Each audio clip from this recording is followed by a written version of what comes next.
Very good evening to all of you. This is Nikita here from Learn Next Nursing Platform. मैं आप सभी का Learn Next Nursing Platform पे स्वागत करती हूँ. Yes, we are meeting after a long time as I was having some work. But now onwards, this NOSET PYQ series will be continued. So we had end up with the series number 36. So we will continue with the series number 37. Start करते हैं. Just give me 1 minute.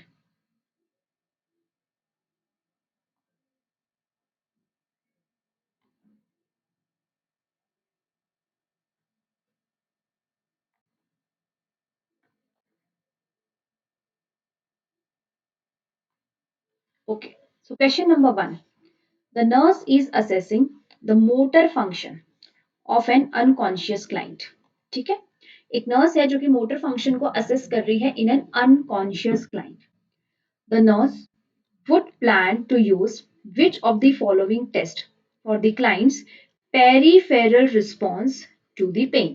ठीक है, question क्या दिया हुआ है कि एक नर्स असेस कर रही है मोटर फंक्शन को कौन से पेशेंट के, अनकॉन्शियस क्लाइंट के. ठीक है, अब नर्स जो है वो कौन सा टेस्ट प्लान करेगी पेशेंट का पेन के तरफ पेरिफेरल रिस्पॉन्स देखने के लिए.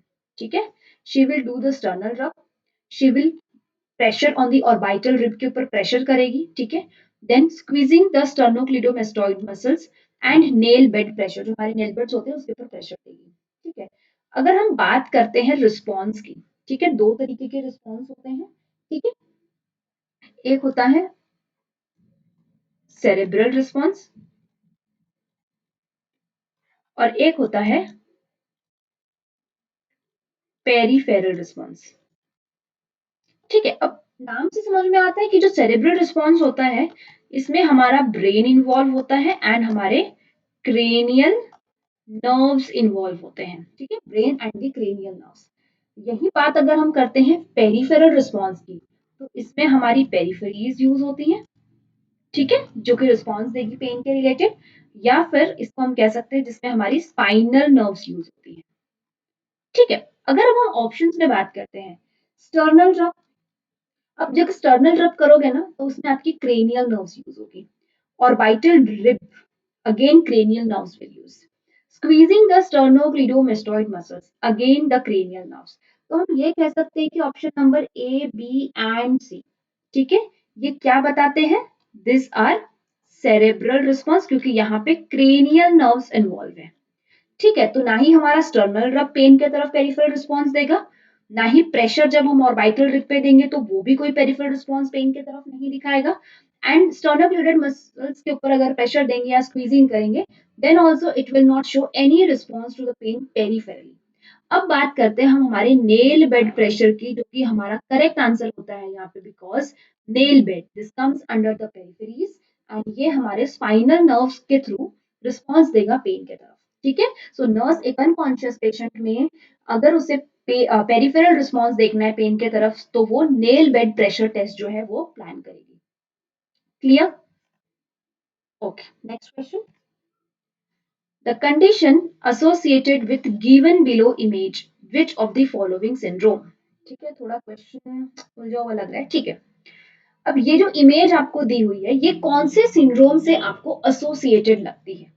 मैरफन सिंड्रोम से, क्लेनफेल्टर सिंड्रोम से, टर्नर सिंड्रोम से, या फिर डाउन सिंड्रोम से? अगर हम एक एक सिंड्रोम की बात करते हैं, ठीक है, डाउन सिंड्रोम में हमेशा क्या होता है, सारी चीजें ना शॉर्ट स्ट्रेचर होती है. ठीक है, शॉर्ट हैंड्स होंगे, ठीक है, शॉर्ट लेग्स होंगे, शॉर्ट नोज होगा, शॉर्ट ईयर्स होंगे, everything is short short short. ठीक है, डाउन सिंड्रोम. बट यहाँ पर अगर हम देखते हैं तो क्या दिख रहा है हमको, एकदम लार्ज फिंगर्स है. ठीक है, लार्ज भी कह सकते हैं या फिर एक्स्ट्रा लार्ज भी कह सकते हैं, या फिर in appropriate size of fingers भी कह सकते हैं.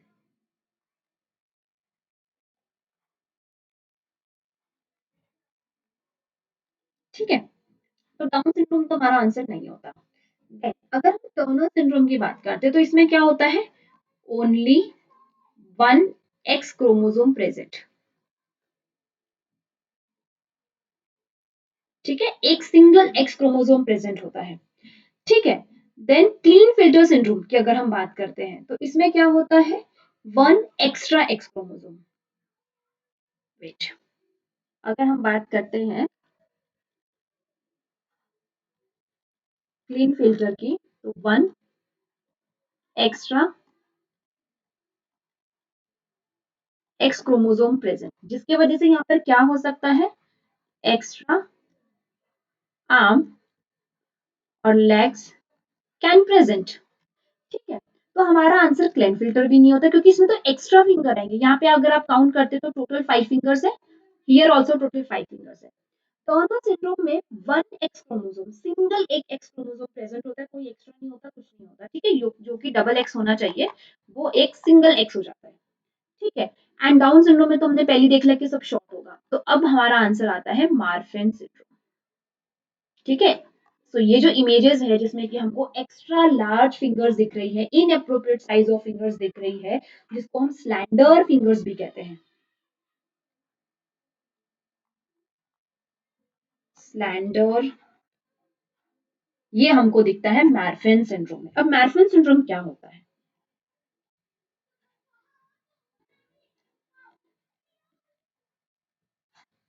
मार्फन सिंड्रोम होता है एक कनेक्टिव टिश्यू डिसऑर्डर।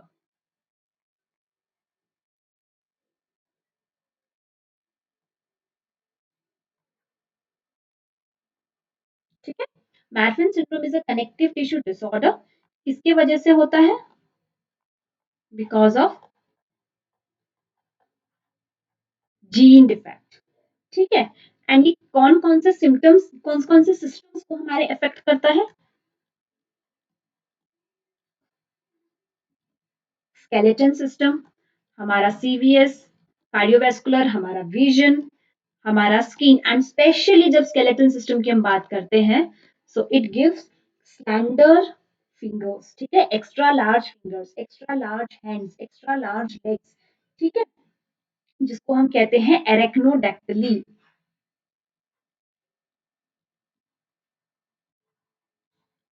यहां से आपसे क्वेश्चन पूछा जा सकता है। Clear? Okay, next question. A child is 10 year old and his mental age is 8. 10 साल का बच्चा है, उसकी मेंटल एज 8 दी हुई है।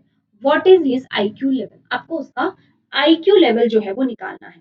ठीक है, 60 है, 70 है, 80 है या फिर 100 है। ठीक है, IQ का फॉर्मूला क्या होता है? It is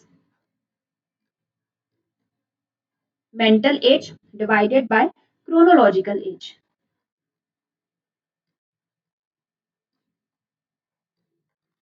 multiply by 100। अगर हम अब इसको सॉल्व करके देखते हैं, मेंटल एज कितना है? 8, क्रोनोलॉजिकल एज कितना है? 10। ठीक है, मल्टीप्लाई बाय 100 अगर हम करते हैं तो वी गॉट 80। ठीक है, सो जो 80 होगा that will be IQ of a 10 year old child, जिसका मेंटल एज जो है वो 8 दिया हुआ है। ठीक है, एंड अगर हम बात करते हैं 71 to 90 in the sense of 80, ये किसके अंदर में आएंगे? Borderline personality. ठीक है, ये आते हैं बॉर्डर लाइन में। Next question. Okay, nice question. Transportation of triglycerides from liver to adipose tissue. ठीक है, हमारे जो ट्राइग्लिसराइड्स होते हैं उनका ट्रांसपोर्टेशन करना है लीवर से एडिपोज टिश्यू तक। ठीक है, is the function of which of the following lipoproteins. कौन से लिपोप्रोटीन्स होते हैं जिनका फंक्शन होता है कि वो ट्राइग्लिसराइड्स को लीवर से एडिपोज टिश्यूज तक के ट्रांसपोर्ट करते हैं? They are high density lipoproteins, they are low density lipoproteins, they are intermediate density lipoproteins, और they are very low density lipoproteins। ठीक है, एक एक के फंक्शंस की बात करते हैं, समझ में आएगा हमको। ठीक है, वैसे अगर हम सबसे पहले बात करते हैं कंपाउंड लिपिड की।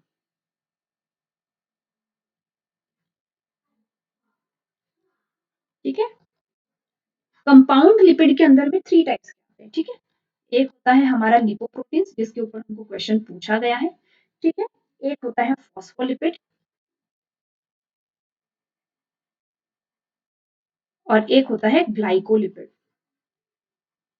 अब हम बात करेंगे टोटली लिपोप्रोटीन्स के बारे में। ठीक है, अब लिपोप्रोटीन्स में फर्स्ट आता है लो डेंसिटी लिपोप्रोटीन, इसको हम क्या कहते हैं? Bad cholesterol. यहाँ से क्वेश्चंस बनते हैं। ठीक है, अब बैड कोलेस्ट्रॉल यानी कि लो डेंसिटी लिपोप्रोटीन का काम क्या होता है? It transport cholesterol from liver to blood, इसीलिए हम इसे बैड कोलेस्ट्रॉल कहते हैं। ठीक है। नंबर 2 इज एचडीएल, जिसको हम कहते हैं हमारा गुड कोलेस्ट्रॉल, गुड कोलेस्ट्रॉल। ठीक है। एचडीएल जो कि गुड कोलेस्ट्रॉल है, ये क्या करता है? अपोजिट। ठीक है। Transport cholesterol from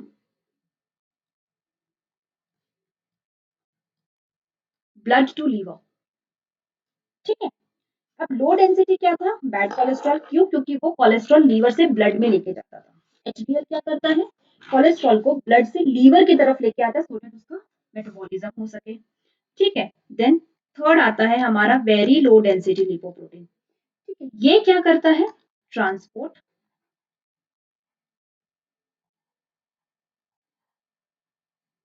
endogenous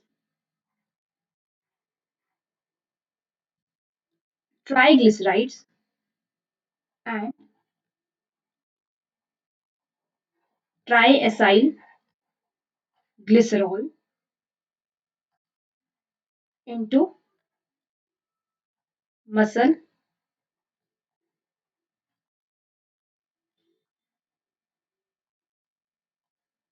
and adipose tissue. तो यहाँ पे हमारा करेक्ट आंसर होने वाला है वेरी लो डेंसिटी लिपोप्रोटीन। ठीक है। एक और नाम की चीज होती है दैट इज काइलोमाइक्रोन।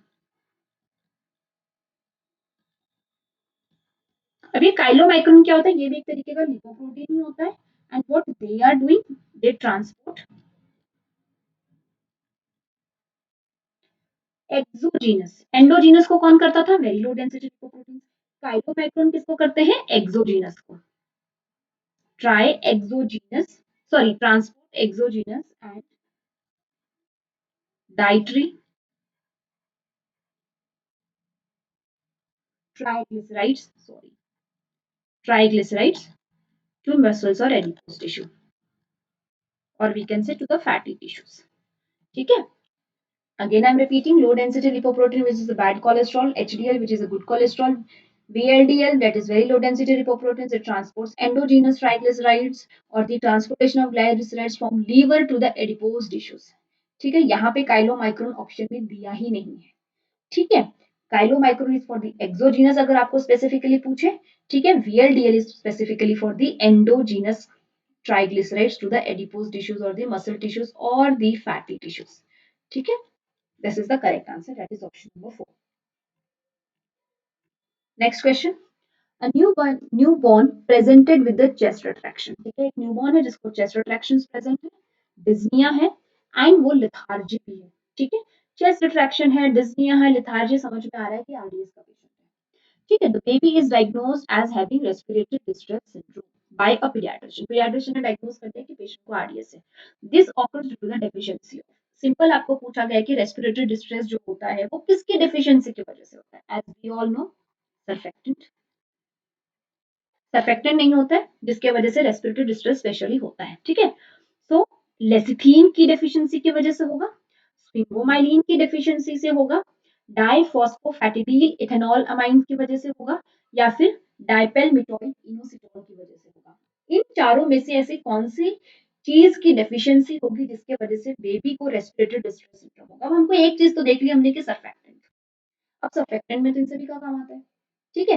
बट अगर हम बात करते हैं, ठीक है, लेसिथिन आपका करेक्ट आंसर है, ठीक है, बट हाउ? एट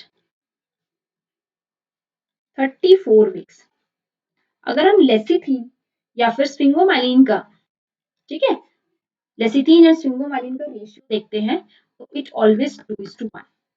ठीक है।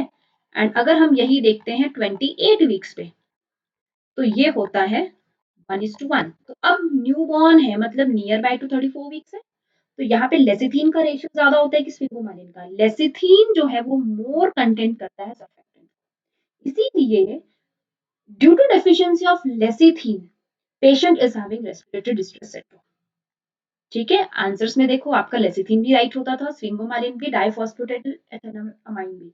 ठीक है, लेकिन ये सब हमारे करेक्ट आंसर क्यों नहीं है? क्योंकि लेसिथिन का रेशियो सबसे ज्यादा कंटेन करता है हमारे surfactant.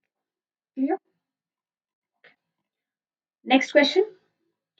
Mister Ashok diagnosed with the cholelithiasis, ठीक है, गॉल ब्लैडर स्टोन है। He is admitted at the AIIMS male general ward. Okay, the next day surgeon was removing the gall bladder stone. Next day patient की surgery हुई। As a nursing officer you have to identify above given image which type of gall bladder stone. Simple सी बात है, एक mister Ashok थे जिनको cholelithiasis diagnose हुआ, वो मेल जनरल वार्ड में एडमिट थे एम्स में। ठीक है, उसके बाद में उन पेशेंट का दूसरे दिन सर्जरी हुई। सर्जरी होने के बाद उसके स्टोन्स रिमूव कर दिए। अब एज ए नर्सिंग ऑफिसर आपको वो स्टोन्स को देख के ये बताना है कि कौन से टाइप का गॉल ब्लैडर स्टोन है। It is a pigment stone, it is a mixed gallbladder stone, it is a cholesterol gallbladder stone और it is a calcified stones। ठीक है, यहाँ अगर हम स्टोन्स की बात करते हैं, ठीक है, गॉल ब्लैडर स्टोन्स जिसको हम कोलेलिथियासिस भी कहते हैं, टोटल ये 3 टाइप्स के होते हैं।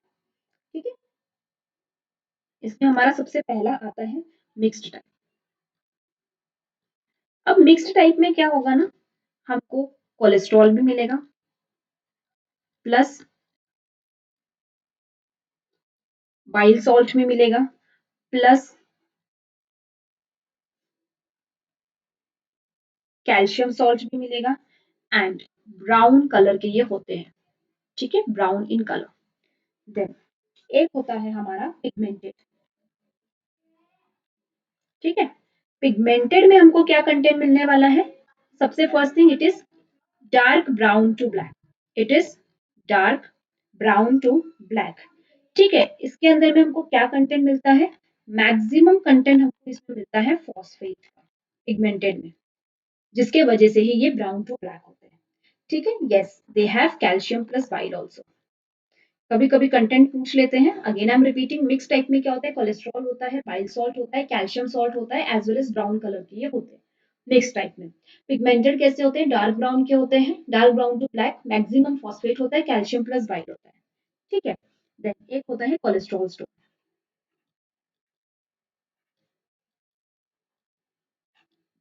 अब ये जो कोलेस्ट्रॉल स्टोन होता है, नाम से समझ में आता है कि इसमें जो मैक्सिमम होता है वो होता है cholesterol. Also it contain bile salt. तो कोलेस्ट्रॉल स्टोन कैसे होते हैं? They are yellow to dark green. Yellow to dark green भी कहते हैं और डार्क ब्राउन भी कहते हैं, बिकॉज ऑफ बाइल कंटेंट इनका कलर ऐसा होता है। ठीक है, this are pigmented stone and this is mixed stone. Clear?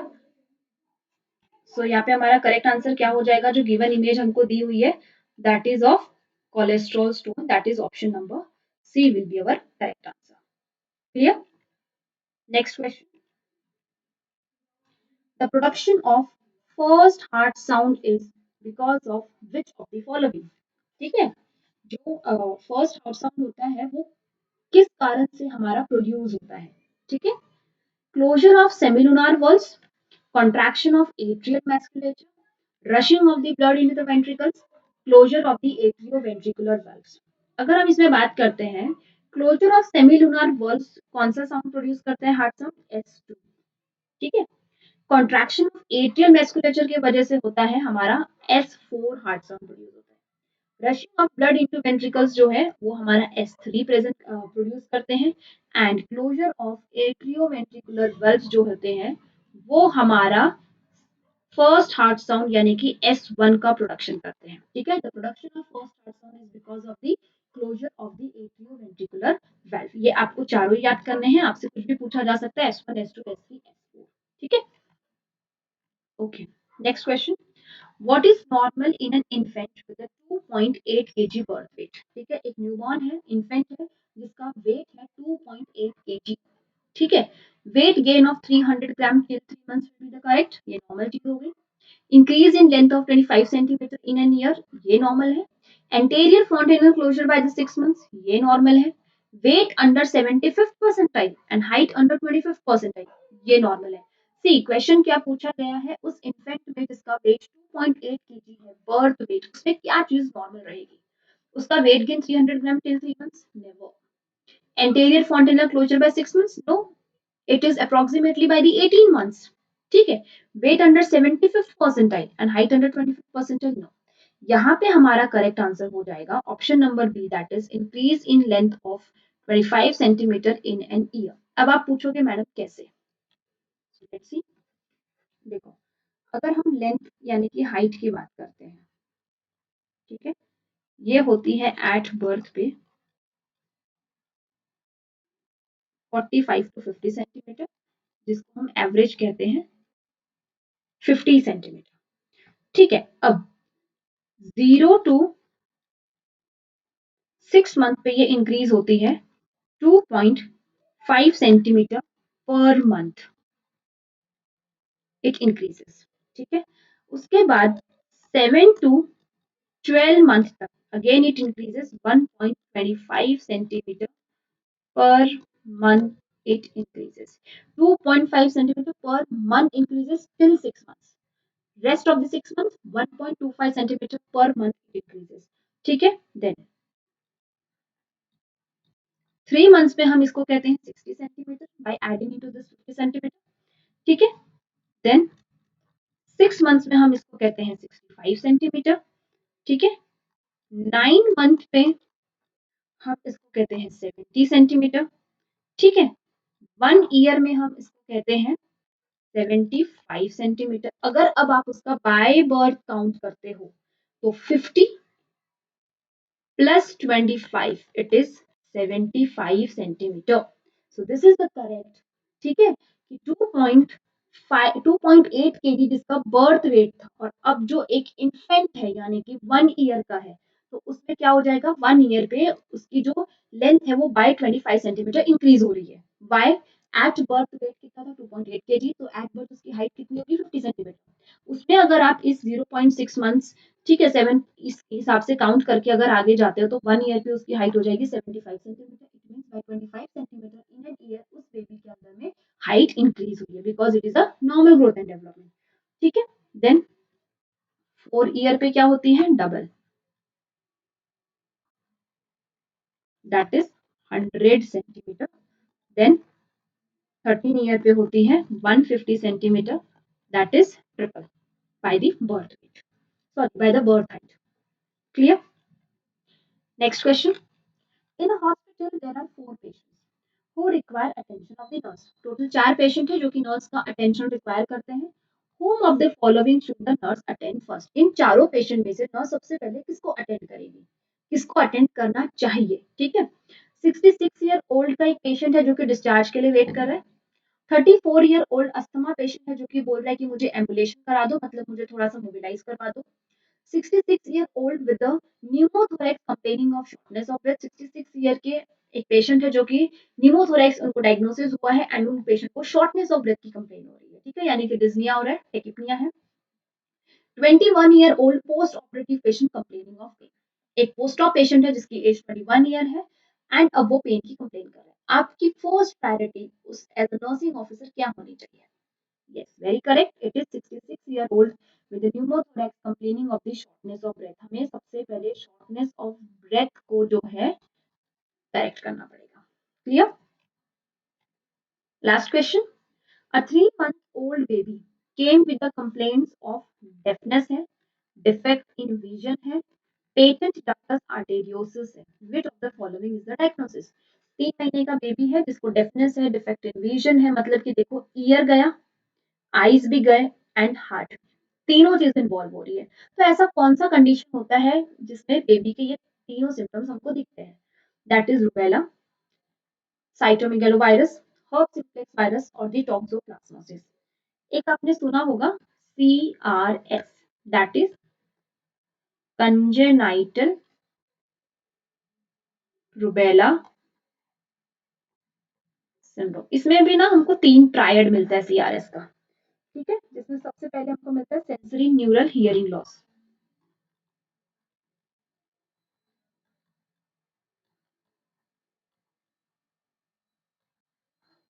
Sensory neural hearing loss मिलता है। ठीक है, इसमें हमको कैटरैक्ट मिलता है यानी कि विजन जाता है।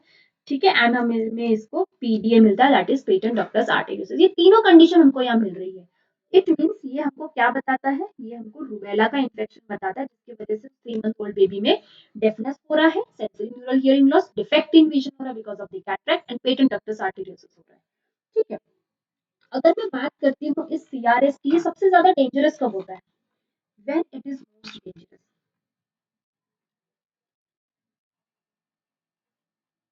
क्योंकि ये जेस्टेशन पूछा जाता है एग्जाम में। ठीक है, when rubella transmit into first week of gestation, first week of gestation में या फिर फर्स्ट ट्राइमेस्टर में, ठीक है, स्पेशली 8 to 10 वीक्स में, अगर ये रूबेला का इन्फेक्शन मदर को होता है तो सीआरएस उस बेबी में सबसे ज्यादा चांसेस होते हैं कि होंगे। ठीक है, and lead to abortion, it is very much dangerous for that mother as well as for baby. Clear? Okay, so thank you so much dear students, I hope this will be beneficial for all of you.